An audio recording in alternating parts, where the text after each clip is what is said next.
Mon secours est en toi. Mesdames et messieurs, merci de nous joindre sur ce programme. Nous recevons l'évêque Ejiba Yamampia de l'église pentecôtiste des Sécouristes. Je serai avec Alain Kuka qui va m'accompagner dans cet exercice de questions-réponses. Alain Kuka, bienvenue. Merci beaucoup, Magique, de Comment m'avoir vas-tu? associé à cette émission. Je suis heureux d'ailleurs parce que nous recevons l'évêque Ejiba Yamampia, que nous connaissons très bien, avec qui nous avons eu à faire plusieurs débats à Kinshasa dans le cadre de notre profession de journaliste. Voilà. Voilà, l'évêque Ejiba Yamampia n'est pas seulement représentant de l'église pentecôtiste des Sécouristes, mais il a été également député national dans la législature 2006-2011. Évêque, bienvenue. Merci d'avoir accepté de me recevoir dans cette tranche. C'est vrai que j'ai été député national, élu circonscription de Moamba dans la ville-province de Kinshasa. Et je suis, effectivement, comme tu l'as dit, et nos téléspectateurs, ceux qui me connaissent comme Alain Kyoka Lessé, voilà, c'est ce que je suis. Merci. Mais l'église pentecôtiste de Sécouristes regorge combien de cellules? Pour ceux qui nous prennent de cours, l'église pentecôtiste en sigle EPS, le quartier général est à Rigini, commune de Lemba dans la ville province de Kinshasa. À Kinshasa, nous avons 13 paroisses et en République démocratique du Congo, nous avons plus d'une centaine de paroisses qui sont éparpillées dans les différentes provinces de la République démocratique du Congo. Et donc, c'est là ce que nous sommes. Les gens peuvent nous retrouver sur Avenue Wenge, numéro 18, quartier Rigini, commune de Lemba, ville de Kinshasa. Comment évoluez-vous avec ce nouvel mode de vie que nous impose la COVID-19? Oui, COVID-19, c'est une nouveauté qui est entrée dans le dictionnaire de toute la population du monde entier. Bon, les Chinois écrivent de leur manière, mais que ce soit en anglais ou en français, c'est COVID-19. Et nous disons là que la pandémie a imposé un nouveau mode de vie. L'Église n'a pas été épargnée. L'Église en général, de partout, en France, aux États-Unis, en Afrique, les gens n'ont pas pu avoir de culte parce qu'il fallait la distanciation sociale. Et en même temps, les gens se sont retrouvés avec des problèmes sociaux, des problèmes économiques. Bon, nous, en tant qu'EPS, donc Église pentecôtiste des Sécouristes, nous n'avons pas été épargnés. Jusqu'à présent, nous ne savons pas nous réunir et nous ne pouvons qu'encadrer les fidèles là où ils sont à partir des petites cellules de maison, dans leur famille, et nous envoyons parfois quelques serviteurs pour pouvoir les exhorter. Et ça nous a enseigné. L'enseignement que nous avons tiré, que parfois nous ne comprenions pas l'impact des médias, mais avec COVID-19, toute personne avertie a compris que le média s'avérait être indispensable. Et aujourd'hui, le mot live, église online, c'est devenu dans le vocabulaire de tous les chrétiens. Et or, autrefois, ça ne pouvait pas être facile. On peut même vous assimiler à un chrétien charnel. Mais aujourd'hui, nous nous adaptons. Ça fait partie de la vie. Voilà un peu la réalité qu'a imposé COVID-19. Pasteur Ejiba, toujours dans le contexte de Covid, ce contexte a empêché la célébration des indépendances au niveau de l'Afrique.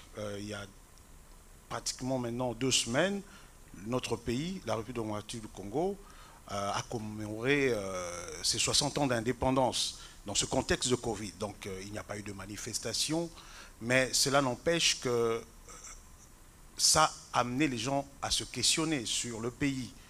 Et vous, en tant que leader chrétien, mais aussi en tant que député national honoraire, lorsque vous regardez le pays 60 ans après, quel bilan pouvons-nous faire? Parce que 60 ans, c'est l'âge de la maturité. Quelqu'un qui a 60 ans, c'est un senior. qu'est-ce que vous pouvez dire sur le bilan de ces 60 ans d'indépendance? Le bilan des 60 ans, j'aime souvent penser, il y a un orateur qui a parlé des 60 ans avant l'indépendance ou après l'indépendance. Nous savons qu'à cette époque-là, il n'y avait pas autant d'universités qu'aujourd'hui. Et aujourd'hui, le Congo, donc la République démocratique du Congo, notre pays, a beaucoup des universitaires, mais quelque part, nous voyons qu'il manque une chose. Qu'est-ce qui manque? C'est l'idéal. Les hommes d'autrefois que nous appelons les pères de l'indépendance, que Dieu bénisse le président de la République, Félix Antoine, d'avoir élevé Kasavubu au niveau des héros nationaux. Pourquoi je dis ça? Parce que c'est comme il a dit dans son discours, que nous avions ces leaders-là, chacun a son tempérament. Parfois, quand on ne se comprend pas, quand on ne réalise pas qu'il ne faut pas que Magique réagisse de la même manière qu'Alain, là, c'est un problème. Mais dès que nous comprenons que nous sommes différents, je peux dire, l'autre a réagi comme ça, c'est bien que moi je réagisse différemment. Donc s'il y a un bilan à tirer, c'est de dire, nous n'avons pas beaucoup évolué. Donc nous devons être honnêtes quant à ce. Mais qu'à cela ne tienne, avec ce qu'il y a eu, il s'agit là de la passation de pouvoir pacifique et civilisé. Et là, nous pouvons noter qu'il y a eu une certaine avancée, une première. Donc, nous disons, tout n'a pas été bon, mais il y a eu quelques éléments qui nous permettent de dire qu'il y a lieu d'espérer. Alors, le rôle de vous, serviteur de Dieu, homme d'église, dans ces 60 ans, pendant ces 60 ans d'indépendance, le rôle que vous avez joué, vous estimez ce rôle positif? Parce que nous savons qu'avant l'indépendance, il y avait des hommes d'église comme le cardinal Maloula, qui avait contribué à élaborer le manifeste de la conscience africaine, et c'était pour éveiller les consciences. Aujourd'hui, lorsque vous regardez le rôle que vous, serviteur de Dieu, homme d'église, vous avez joué au Congo durant ces 60 dernières années, que diriez-vous? Ça a été un rôle positif ou négatif? Bon, en parlant de rôle, il y a ce que nous appelons le rôle global. Donc, de tous les hommes de Dieu, nous pouvons les appeler prêtres catholiques, imams musulmans, pasteurs protestants et pasteurs des églises de réveil. Ça, c'est d'une façon globale. Bon, tirer une conclusion de savoir quel a été notre apport. Je vais peut-être évoluer dans ce sens, que l'église de l'indépendance a été une église missionnaire.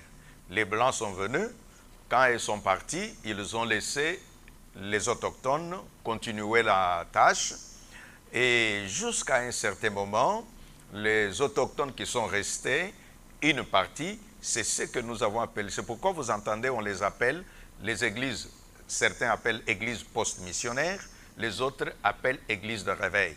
Post-missionnaires parce que ce ne sont pas les églises qui émanent de l'étranger, ce sont les églises dont les fils du pays, à cause de la parole de Dieu, de sa compréhension, ils ont commencé à partir de rien. Et donc là, nous pouvons dire qu'il y a eu quand même une contribution parce que nous n'avons pas attendu que quelqu'un aille dans un séminaire pour qu'il devienne, mais il y a eu la contamination. Bon, contamination, c'est un terme lié à la santé, mais c'est une contagion en termes spirituels.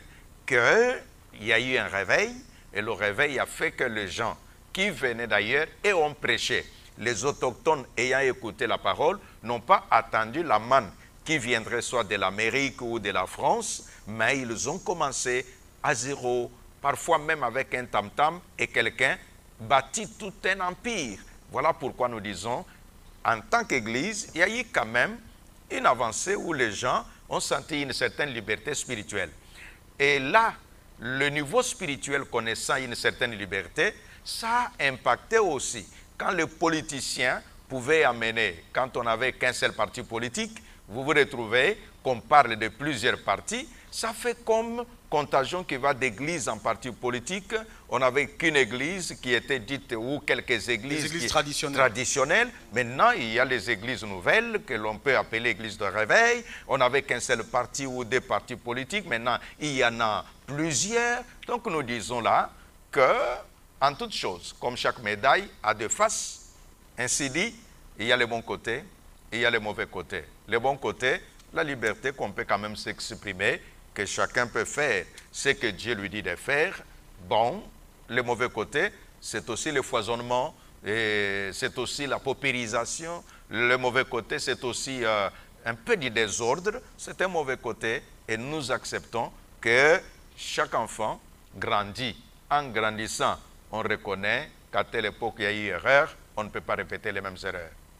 Mais est-ce que l'Église au Congo a accompagné réellement l'État dans sa mission de gérer la société pendant les 60 ans? Bon, pendant les 60 ans, accompagner l'État dans la gestion de la nation, oui et non. Oui, dans ce sens qu'il y a les églises qui avaient des hôpitaux, il y a des églises qui avaient les écoles, c'est aussi un accompagnement. Mais avoir un accompagnement très actif, il y a eu un message. J'entends par là donner des lignes directives à l'État congolais ou aux politiques congolais pour la bonne marche de la nation, par exemple. C'est-à-dire la mission prophétique. La mission prophétique. Oui, la mission prophétique de l'Église, ça veut dire le pasteur qui, lui, est la voix autorisée des brebis, ou le prêtre pour les catholiques, ou ainsi de suite. Bon, il y avait quelques hommes qui pouvaient lever la voix. Si j'ai besoin de référencer, je ne vais pas citer trop de noms, je vais seulement donner une caractéristique en dehors de notre pays. Voyez des gens comme Desmond Tutu. C'était un pasteur. Moi, je l'ai déjà rencontré. Je me rappelle un jour, nous avions logé avec lui dans un même hôtel et je l'ai approché. Et puis, vous trouvez une notabilité. Dans notre pays, nous n'avons pas eu des leaders religieux à la carrure de Desmond Tutu. Qui veut dire quoi? Desmond Tutu parle et le président de la République tremble. Pourquoi? Parce qu'il a été clair dans son message. Ça veut dire qu'il avait la Bible, mais en même temps, il était capable de redresser la situation sociale et dire clairement, sans s'en prendre à l'autorité, mais établir les éléments sur le principe, notamment que le noir n'est pas inférieur au blanc, mais tous sont des hommes créés par Dieu. Et il a fait passer son message au temps plus fort de l'apartheid. Donc là, en République démocratique du Congo, nous n'avons pas eu, nous devons être honnêtes de le dire, les leaders religieux à une voix forte du genre Desmond Tutu. Alors on va conclure par là qu'il y a eu crise de leadership sur le plan religieux, mais également sur le plan politique, parce que beaucoup décrivent que le Congo n'a pas manqué d'intelligence, mais le Congo a manqué un leadership fort. Qu'est-ce qu'il faut remédier d'après vous? Qu'est-ce qu'on doit remédier dans différents secteurs pour que les mêmes erreurs qui ont été commises avant 60 ans ne puissent plus se répéter après les 60 ans? Si telle est la question, moi je dirais que quelqu'un, un historien, a dit « Oh, le Congo de Lumumba ». Qui veut dire quoi le Congo de Lumumba? Ce n'était pas le Congo de Lumumba comme individu. C'était le Congo de ces gens-là, selon l'histoire, quand ils sont allés à la table ronde. Ils ont dit, Lumumba est en prison, nous traitons l'affaire du Congo ici, pas question. Que Lumumba sorte et nous parlerons des affaires du Congo. C'est quand Lumumba est sorti que ces gens-là ont traité l'affaire du Congo. Mais tandis qu'aujourd'hui, non, on peut préférer qu'Alain, on l'écarte d'abord pour que nous traitions les affaires du Congo. Donc la politique avec malice, alors avec ça, ça pose énormément de problèmes actuellement. Donc si je peux dire que 60 ans, le Congo indépendant, nous pouvons dire à nos politiciens, nous pouvons dire à ceux qui nous suivent en ce moment, que cette politique de malice, si les gens peuvent dire, traitons les choses avec idéalisme, qu'on sache qu'est-ce que nous voulons, où est-ce que nous voulons aller, c'est là que le leadership dit, quand il n'y a pas de vision, quand il n'y a pas un leadership visionnaire, automatiquement, nous allons continuer à sombrer où nous n'aurons que des gens qui voient leurs propres intérêts. Si lui et ses enfants mangent bien, le reste de la population ne l'intéresse pas. Et là, c'est difficile d'avancer. Mais si nous avons un leadership qui voit la nation, le peuple congolais, quelqu'un qui rêve le Congo, quelqu'un qui rêve le Congolais, oui, là nous pouvons espérer que les choses peuvent marcher. D'ailleurs, pour essayer d'embrayer sur ce que Magic a dit, il y a 60 ans de cela, le Congo a connu une coalition au sommet de l'État, coalition au pouvoir, avec Joseph Kasavubu comme président de la République, Lumumba comme Premier ministre. Et 60 ans après, aujourd'hui, nous connaissons une coalition. Mais on se rend compte que les mêmes tares nous rattrapent, puisque vous avez parlé d'exclusion tout à l'heure, de division. À l'époque, il y a eu crise au sommet de l'État, le Premier ministre qui dit, le président de la République qui dit je revoque, le Premier ministre qui dit c'est moi qui... Vous voyez, alors aujourd'hui, nous avons cette coalition FCC-Cash, ou Cash-FCC, c'est long. On se rend compte que le Congo n'a pas trop avancé en termes d'idéal, parce qu'on continue avec les mêmes tares, division, crise au sommet de l'État. Lorsque vous regardez aujourd'hui cette coalition qui a été mise en place, ça vous fait penser aux années 60? Les hommes sont les mêmes, mais les époques se diffèrent. Quand je dis que les hommes sont les mêmes, c'est pour dire que nous, en termes spirituels, nous disons que les démons qui peuvent habiter tel homme peuvent aussi habiter l'autre homme. En parlant des époques, nous disons, nous sommes à l'époque de la mondialisation avec toutes les réalités. Si l'histoire revient à ma mémoire, je pense qu'à l'époque de l'indépendance, ça a été une cohabitation. Qui veut dire, le Premier ministre venait de la majorité et ils ont dit, bon, comme l'autre est président, cohabitons. Mais aujourd'hui, on a une coalition. Donc, il y a la différence entre la cohabitation et la coalition. La coalition signifie que les gens ont accepté d'avoir un programme commun. Tandis que dans la cohabitation, ça signifie que le Premier ministre a son programme. Et donc, le président doit être là comme un président protocolaire. Et là, l'ego humain ne supporte pas. Je suis président, mais comment je serai comme un président protocolaire? Et là, ça devient la politique de « haute-toi que je m'y mette ». Et cela dit, aujourd'hui, la coalition FCC-Cash, tout le monde avait applaudi, mais dommage. Quand je dis dommage, les autres peuvent dire « oh là là », le pasteur qui doit nous donner de l'espoir, il dit encore dommage. Mais dommage, c'est à cause des faits qui sont sur le terrain. Alors, les faits qui sont sur le terrain, c'est comme si, on dirait, un mariage de dupes où les uns semblent être un peu malicieux, et puis, bon, les autres se retrouvent pris dans leur bonne foi, et on est dans ce jeu-là. Mais comme homme d'église, nous sommes semeurs de paix, parce que la Bible dit, heureux ceux qui procurent la paix, car ils seront appelés enfants de Dieu. En disant quoi? Que oui, ils sont en coalition, FCC-Cash, ce qu'ils peuvent faire, c'est regarder le Congo et regarder les Congolais. Si ils ne se regardent pas eux-mêmes, là, nous aurons des solutions. Mais s'ils se regardent eux-mêmes, eux-mêmes signifie, si j'ai mal agi, je suis ministre, je les démerde. Non, s'il regarde les Congolais, il dira, ah, je suis ministre non pas pour moi-même, je suis ministre pour les Congolais, je suis ministre pour le Congo, je suis député pour les Congolais, je suis député pour le Congo. Et on ne pourra pas trouver les histoires du genre, bon, Madame Magic a été pris dans un dossier sale, quand on veut les mettre devant les cours et tribunaux, bon, c'est de sa tribu sortent pour dire, en tout cas, nous sommes mécontents, on est en train de maltraiter notre sœur, Or, en réalité, la sœur a mal fait contre le Congo. La sœur a mal fait contre les Congolais. Est-ce qu'on va les défendre juste parce que c'est ma sœur? Donc, dès que nous imprégnons, nous tous, cette façon de voir l'idéal, au lieu de voir les intérêts partisans, les intérêts individuels, voir l'intérêt communautaire. Si nous regardons le Congo, nous regardons les Congolais, là nous pouvons espérer. Mais si je me regarde seulement moi-même, en tout cas mon ego parlera, et quand mon ego parlera, et vous connaissez ce qui s'ensuit. Mais vous venez de dire tout à l'heure que le cadeau de 60 ans de l'indépendance, c'est l'alternance actuelle où nous vivons avec un ancien président et un président actuel.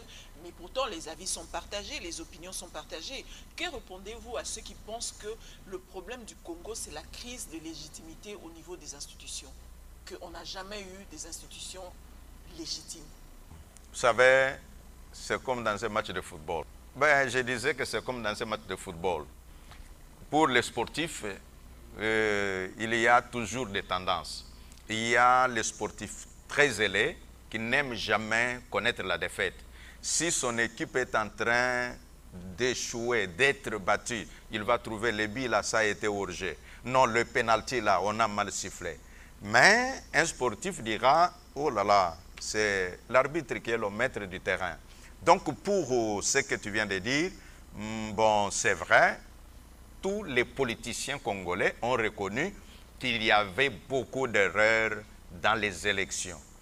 Mais maintenant, ces erreurs, les uns disent, nous avons gagné, nous avons des preuves. Ceux qui disent, non, nous avons gagné, on ne nous a pas programmé, n'ont pas produit des preuves.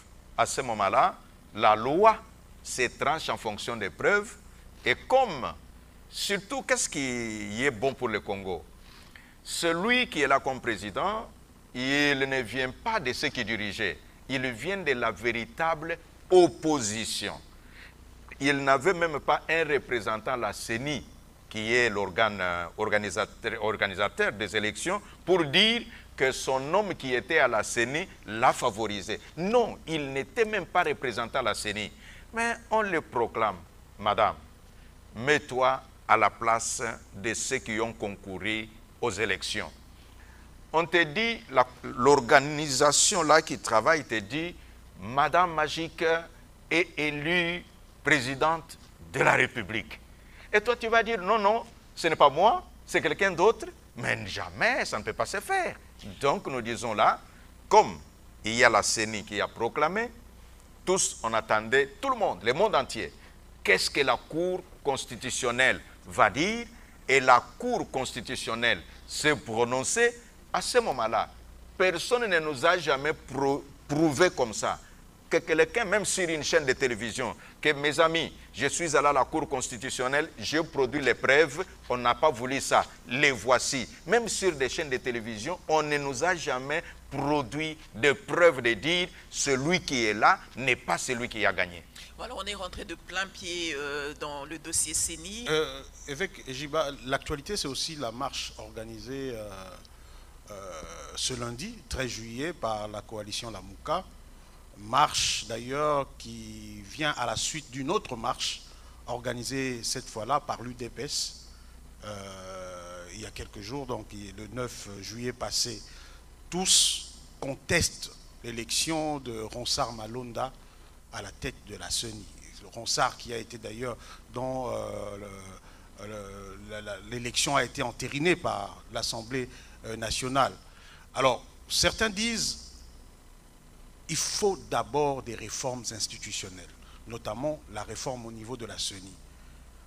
Quelle lecture faites-vous? Vous pensez qu'on a mis la charrue devant le bœuf en commençant par l'élection de Ronsard Malonda, alors qu'on pouvait commencer par restructurer la CENI? Généralement, je pars de l'enseignement du leadership, que si vous bâtissez une société sur les hommes, vous êtes foutus. Mais si vous bâtissez une société sur les principes, vous irez de l'avant. Parce que les principes sont universellement les mêmes et ça va toujours revenir malgré le temps qui passe. quant à la CENI, moi je pense, la bonne chose, un, comme on attendait le rapport de la CENI passé, le rapport selon ça a été déposé, mais quand on dépose un rapport, la simple chose à faire, c'est détailler, étudier le rapport, examiner le rapport, et puis classer le rapport. C'est alors que vous saurez de quelle manière avoir de nouveaux animateurs.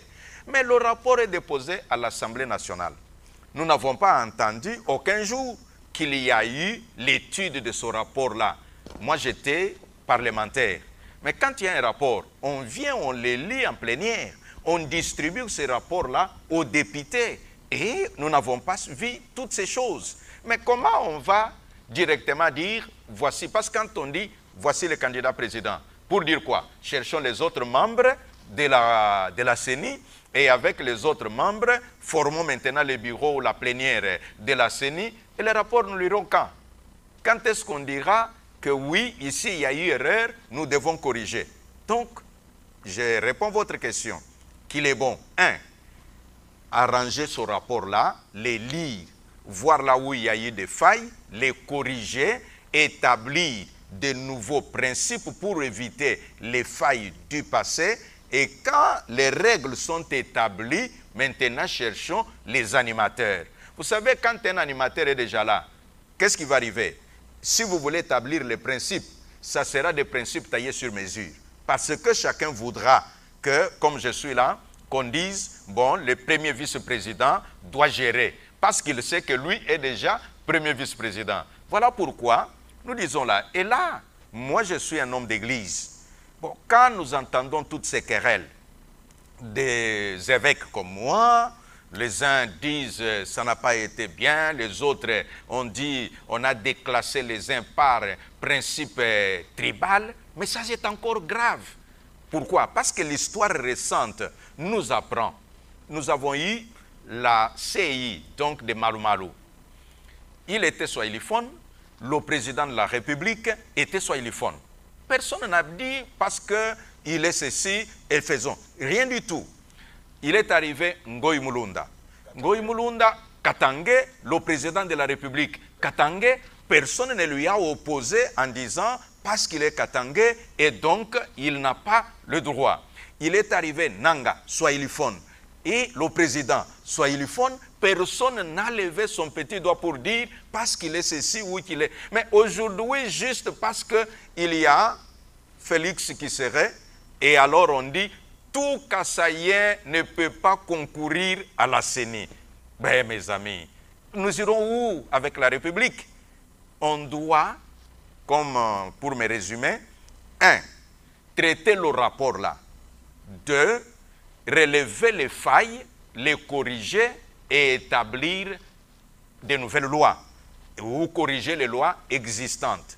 Dès qu'on corrige ces lois-là, maintenant on dit les animateurs qui viendront appliquer ces lois, à ce moment-là nous serons dans les bons. Qui veut dire quoi? En tout cas l'arrivée de M. Rossard, en tout cas c'est juste, comme j'ai dit, la politique de la malice. Donc, un peu des intrigues par-ci, des intrigues par-là, et à l'Assemblée nationale, et aux confessions religieuses, parce que moi, je suis religieux moi-même, en tout cas, qu'on déconsidère ça, et encore plus, il y a eu mort d'homme à cause de ça. Et alors là, nous devons nous dire que les gens ont marché. Les amis de la Mouka ont marché. Les amis de l'IDPS qui sont au pouvoir ont marché. Et finalement, qui soutiennent. Et il va faire ces élections-là au nom de qui? Parce que les élections, c'est pour le peuple et au nom du peuple. Mais si le peuple dit, non, non, non, non, vous là, mon ami, ben, vous le ferez pour qui? Pourquoi on appelle Commission nationale électorale indépendante? Ben, Commission électorale nationale indépendante. C'est pour qu'elle ne puisse pas être jugée partie. La société civile est indépendante. Bon, la société civile, voilà. Comme j'ai eu à pénétrer un peu ces lois, on sait, ils se sont accordés que dans ce cas, pour qu'on ne dise pas que le président de la CENI et de tel parti politique ou de l'autre, cherchons la société civile. Et les uns ont dit, non, il y a des gens de la société civile qui sont inféodés. Ils ont dit, ok, prenons alors les églises. Voilà comment il s'était accordé pour qu'il y ait... Les hommes des églises actuellement voilà. aussi sont inféodés au pouvoir, aux politiques. Les hommes d'église vivent sur la même terre où se trouve Alain Kyoka, où se trouve Magique. Et cela étant, ils peuvent avoir une certaine opinion. Mais du moins, parce que, surtout les pasteurs, vous savez, dans nos églises, moi je me retrouve dans mon église. J'ai les gens du PPRD, j'ai les gens de l'IDPS, j'ai les gens de Palou, j'ai les gens de la Mouka. Tous sont là à l'église et moi je suis leur pasteur. Pour dire quoi? Que comme je connais comment fédérer avec les gens de différentes tendances, on trouve que d'une certaine manière, on peut confier cette mission à cet homme afin qu'il nous aide à nous organiser. Maintenant, que font les politiciens? Les politiciens viennent même derrière l'église. Comment? Ils prennent Alain, qui, je donne l'exemple concret aujourd'hui. Malonda, on nous dit qu'il est catholique, mais les catholiques ne le soutiennent pas, mais Malonda est soutenu par, avant tout, il était soutenu par les kimbanguistes. Mais vous comprenez un peu comment un kimbanguiste peut enlever son propre candidat pour soutenir un candidat des catholiques et les catholiques refusent de soutenir celui-là. C'est là que nous disons que, bon, les pasteurs que nous sommes, nous avons besoin d'avoir aussi une indépendance d'esprit. Quand les politiciens veulent trop nous noyauter, nous devons aussi leur dire non, il y a des choses que nous, comme pasteurs, nous pouvons faire et il y a la magouille dans laquelle nous, comme pasteurs, nous ne pouvons pas entrer. Et là, on peut aider aussi, mais si les pasteurs entrent aussi, je ne sais pas qu'est-ce qu'il y a eu, moi je suis ici en confinement, mais selon ce que nous lisons, ce que nous entendons, si les pasteurs se sont laissés noyauter par les politiques, c'est une erreur.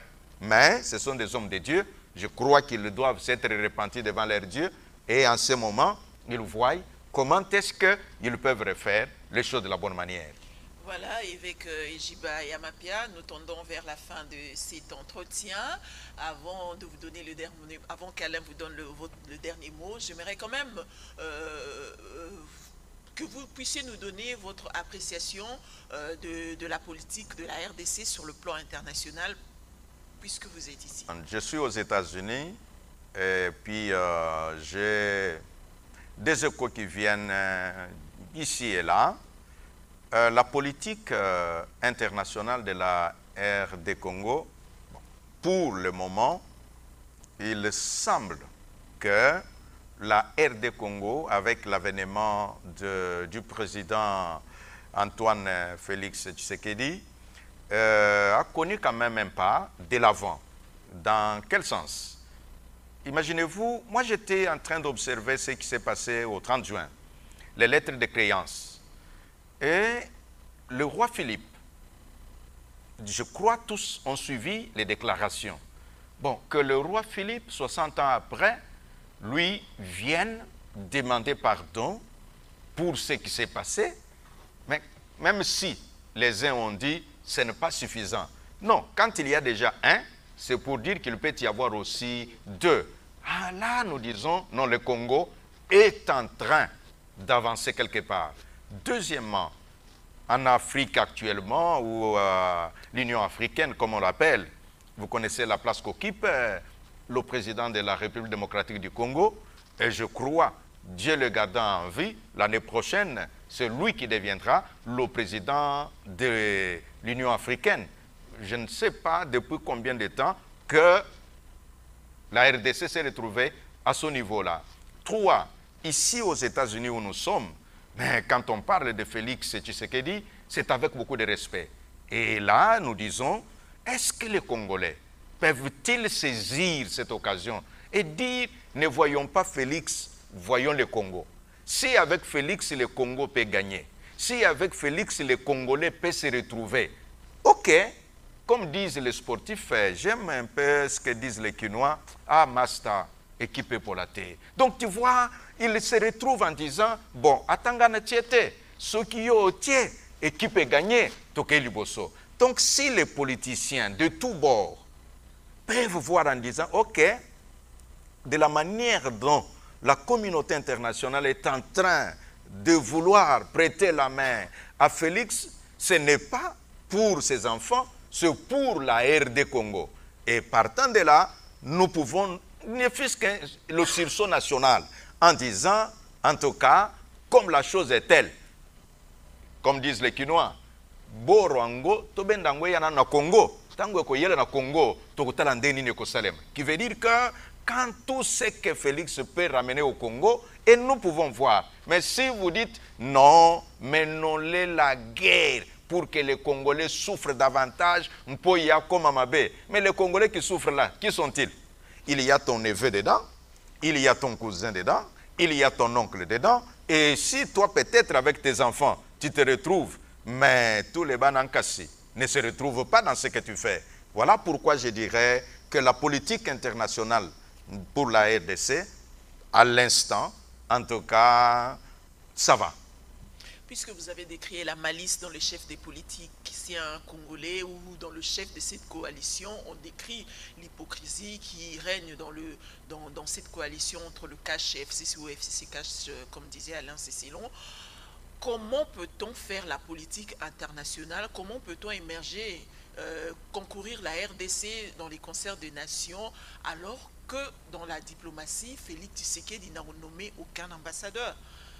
Nous pouvons dire qu'on peut avancer avec la RDC dans cette façon de faire. Pour la simple raison, si il n'était que la question de nommer, mais c'est notre constitution reconnaît au président de la République de nommer les ambassadeurs.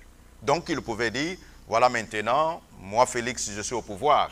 J'envoie mes cousins comme ambassadeurs ici, j'envoie mes amis comme ambassadeurs là-bas, et surtout qu'il a vécu dans la diaspora. C'est pour dire qu'il a beaucoup d'amis qui sont et aux États-Unis et en Europe, mais il ne l'a pas fait. Il a dit non, ceux qui sont là sont les Congolais, que devons-nous faire? Ce n'est pas le problème d'homme, c'est le problème de mentalité.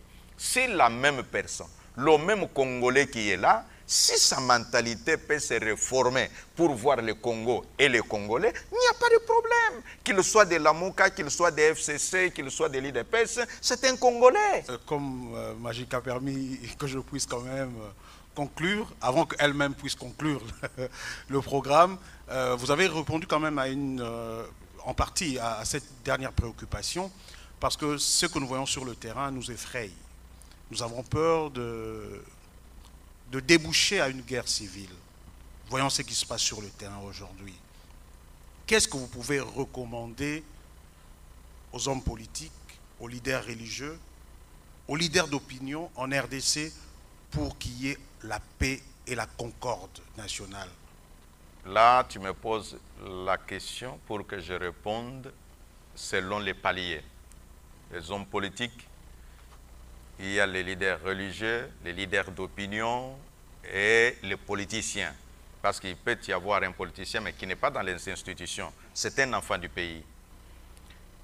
Parlant de toutes ces tensions, si j'ai un message à donner comme Congolais d'abord, si j'ai un message à donner comme un pasteur, comme berger, comme un évêque, je peux dire, je commence par mes pères, donc les évêques et les pasteurs comme moi.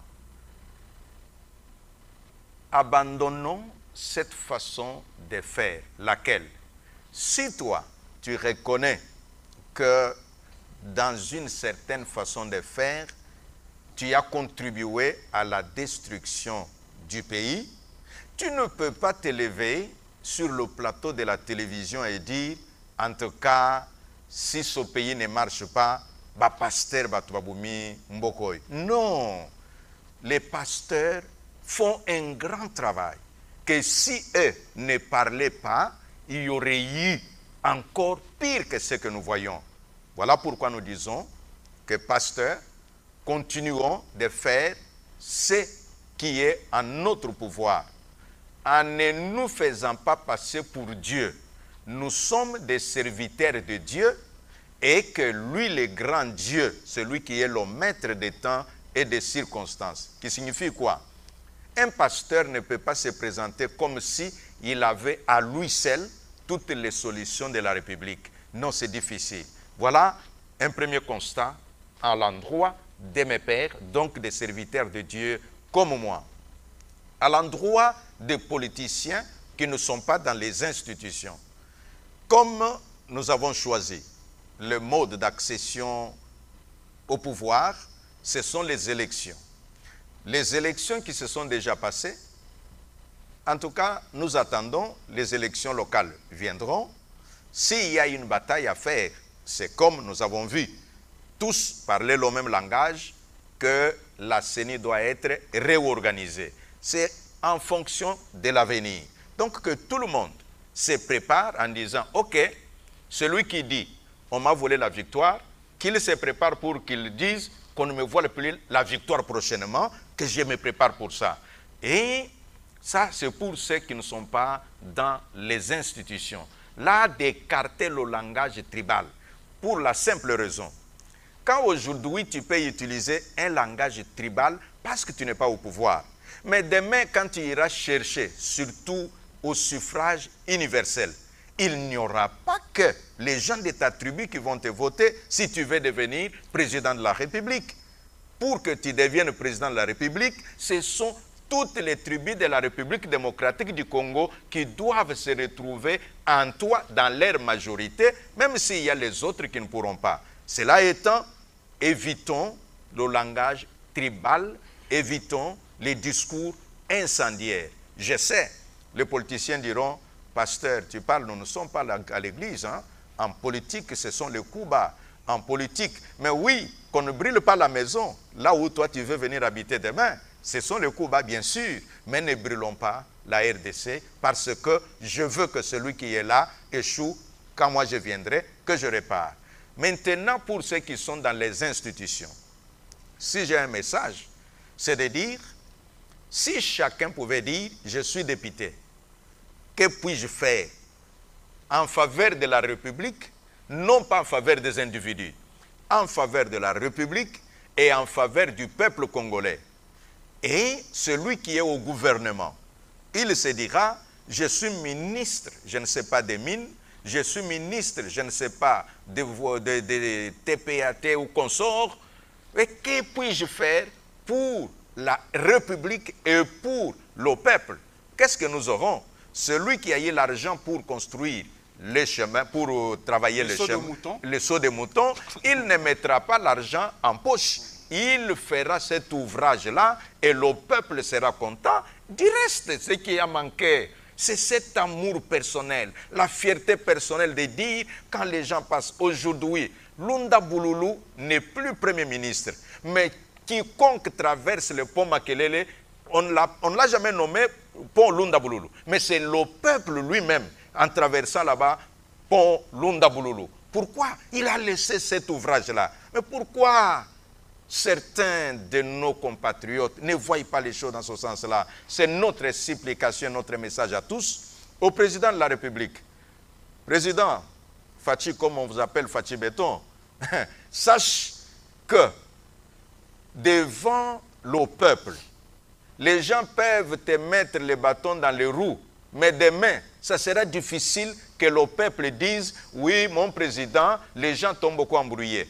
C'est pourquoi, fais ce que tu peux faire, les prérogatives qui te sont dévolues avec la sagesse que Dieu peut te donner, comment faire ceci, quand faire cela, pour le bien du peuple congolais, pour le bien de la République démocratique du Congo, et l'Éternel Dieu te bénira et il bénira la nation congolaise. Voilà un peu mon message à toute cette catégorie de personnes. Aux autres leaders d'opinion, tu es sportif ou musicien, faisons la même chose. Évêque Ejiba Yamampia, merci beaucoup. Nous vous en remercions de votre disponibilité à cet entretien. Merci beaucoup Magique, merci beaucoup Alain. Que Dieu vous bénisse. Telle est ma parole. Merci. Alors, merci également à vous de nous avoir prêté votre attention, mais également à Alain qui était à côté de moi. Merci beaucoup, Magie, Alain. ça a été un plaisir. Voilà, on se retrouve très prochainement. Mais sinon, si vous suivez cette émission ailleurs, n'oubliez pas de venir nous rejoindre sur notre chaîne YouTube Magic Wawina TV et abonnez-vous. Partagez l'émission si possible. Laissez-nous un petit commentaire, mais surtout vos pouces en l'air nous fera également plaisir. On se retrouve très prochainement. Merci à René Chikuna qui a assuré la réalisation de cette émission et on se retrouve très bientôt. Merci d'avoir été avec nous. Observons, continuons observant les gestes barrières parce que le virus n'a pas encore disparu. D'ici là, prenez bien soin de vous et à très bientôt. Bye bye. Mon secours est en toi.